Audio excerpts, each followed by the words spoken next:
Subscribe करें मेरे YouTube channel को और बेल आइकन दबाना ना भूलिएगा।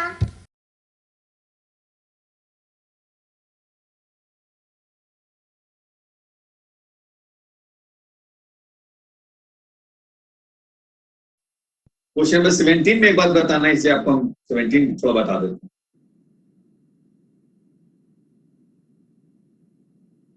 क्वेश्चन नंबर 17 पर ध्यान दीजिए, पढ़ लीजिए क्वेश्चन नंबर 17।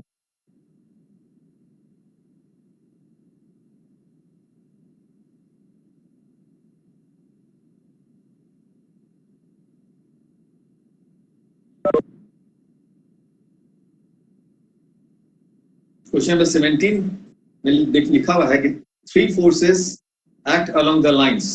3 लाइन दिया हुआ है, हम पहला लाइन का बात करेंगे क्योंकि तीनों एक ही जैसा लाइन है। तो x बराबर 0 है और y माइनस जेड बाई ए है। तो यहां लिखना जरा सा सावधानी बरतना होगा आपको, यहां लिखने में जरा सावधानी बरतना होगा। इक्वेशन ऑफ लाइन लिखना जो सिमेट्रिक फॉर्म में है वो आप जरा सा ध्यान से देखिए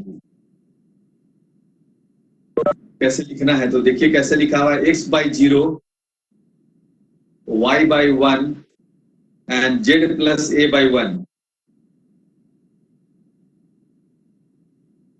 तो आप देखिए इसमें अगर हम पहला 2 को लेते हैं, पहला 2 रेशियो अगर लेंगे x by 0 equal to y by 1, तो आपको y बराबर 0 मिल जाएगा, आपको x बराबर 0 मिल जाएगा। x बाई 0 बराबर y बाई 1 लेंगे, जब पहला 2 लेंगे तो आपको y बराबर x बराबर 0 मिल जाएगा। और अंतिम वाला 2 जब लेंगे y बाई 1 और z प्लस a बाई 1, तो आपको मिल जाएगा y बराबर z प्लस a, y बराबर z प्लस a, यानी y माइनस z बराबर a जो दिया हुआ है। तो लिखना जरा सीख लीजिएगा, सिमेट्रिक फॉर्म में लिखना सीख लीजिएगा, ऐसे जानना चाहिए था पहले से आप पढ़े। जो डेनोमीटर की 0 1 1 है वो डायरेक्शन रेशियो हो या डायरेक्शन कोसाइन हो, बड़ा आसानी से चेक कर सकते हैं। आप उसको डायरेक्शन रेशियो ही मान लीजिए, डिफॉल्ट में डायरेक्शन रेशियो मान लीजिए। और डायरेक्शन कोसाइन बनाने के लिए क्या करते हैं, अगर वो ABC है, डायरेक्शन को रेशियो मान लीजिए जिसको, वो ABC है, तो उसको डिवाइड कीजिए आप a square plus b square plus c square के स्क्वायर रूट से। अगर डायरेक्शन कोसाइन हुआ तो कोई फर्क नहीं पड़ेगा उसके वैल्यू में, और डायरेक्शन रेशियो हुआ तो डायरेक्शन कोसाइन में बदल जाएगा। जैसे 0 1 1 जो है वो डायरेक्शन रेशियो है, डायरेक्शन कोसाइन के लिए क्या होगा, आप उसको square root of 0 square plus 1 square plus 1 square का स्क्वायर रूट यानी रूट 2 से डिवाइड कर दिएगा, तब वो डायरेक्शन जो रेशियो है 0 1 1 वो बन जाएगा 0 बाई रूट 2 मतलब 0, 1 बाई रूट 2 और 1 बाई रूट 2। तो अगला लाइन में वही काम किया हुआ है, उसको रूट 2 से डिवाइड किया है ताकि वो डायरेक्शन कोसाइन में चेंज कर जाए, ताकि जब हम कंपोनेंट निकाले हैं तो जो इक्वेशन जो है पहला लाइन में इक्वेशन ऑफ लाइन जो है वो है x बाई 0 y बाई 1 और z प्लस a बाई 1।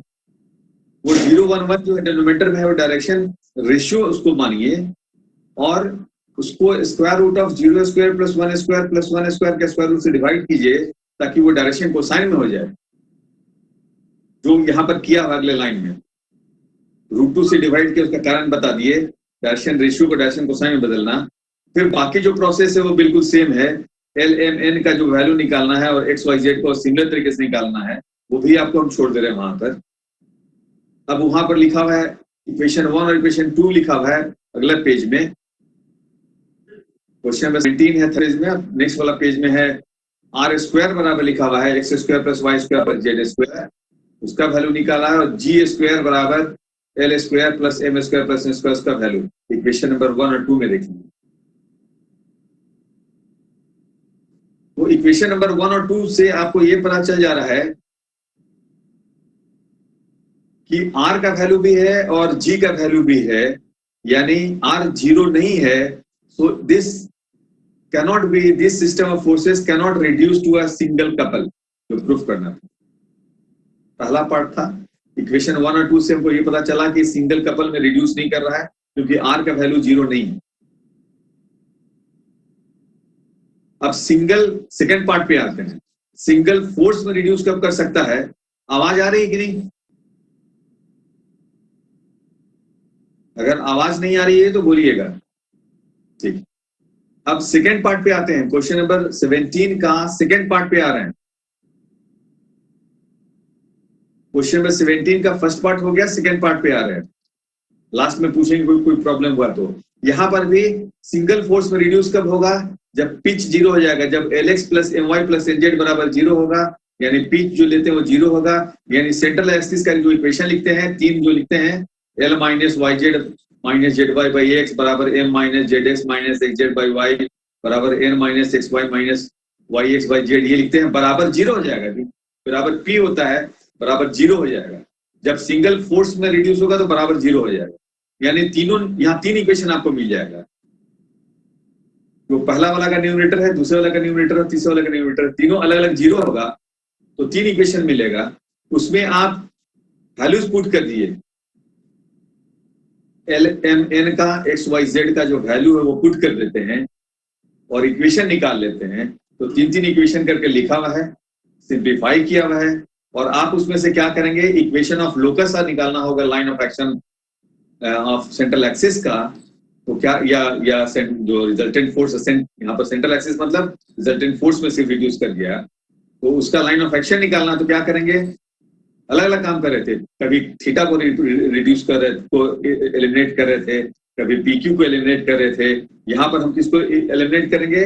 तीन फोर्स जो अपने मन से माने हुए थे, F1 F2 F3, उसको एलिमिनेट करेंगे। एलिमिनेट कर किया, डिटरमिनेंट फॉर्म में एलिमिनेट करना आपको आता है और डिटरमिनेंट को सिंप्लीफाई करना आता है। यहाँ सिंप्लीफाई किया हुआ है, आप चाहे तो खुद से भी सिंप्लीफाई कर सकते हैं to get the answer. So this completes question number 17।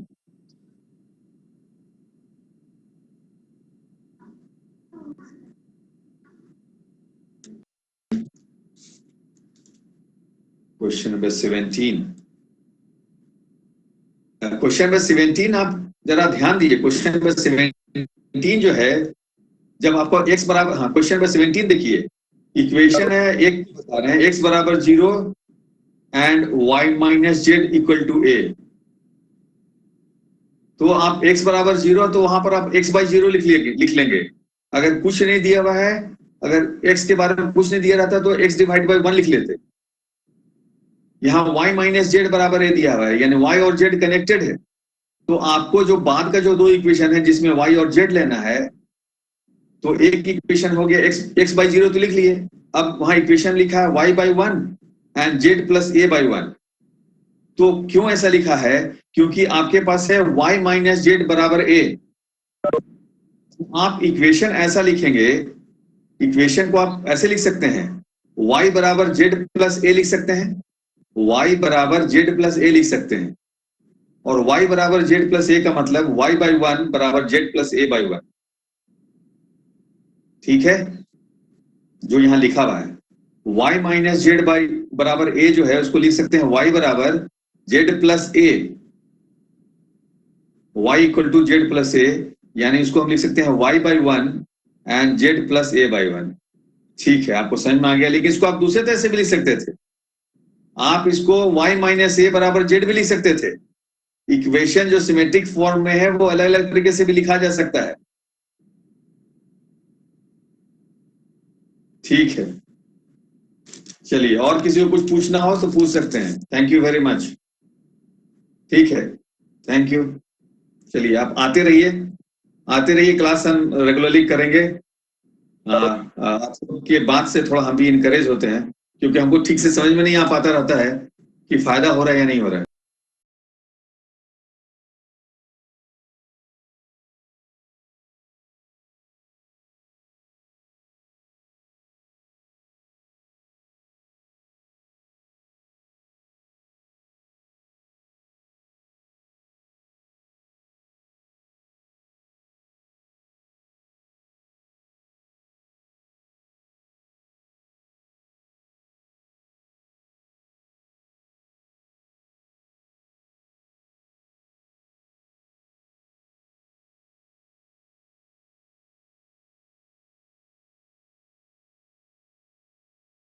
Subscribe करें मेरे YouTube चैनल को। और बेल आइकन दबाना ना भूलिएगा।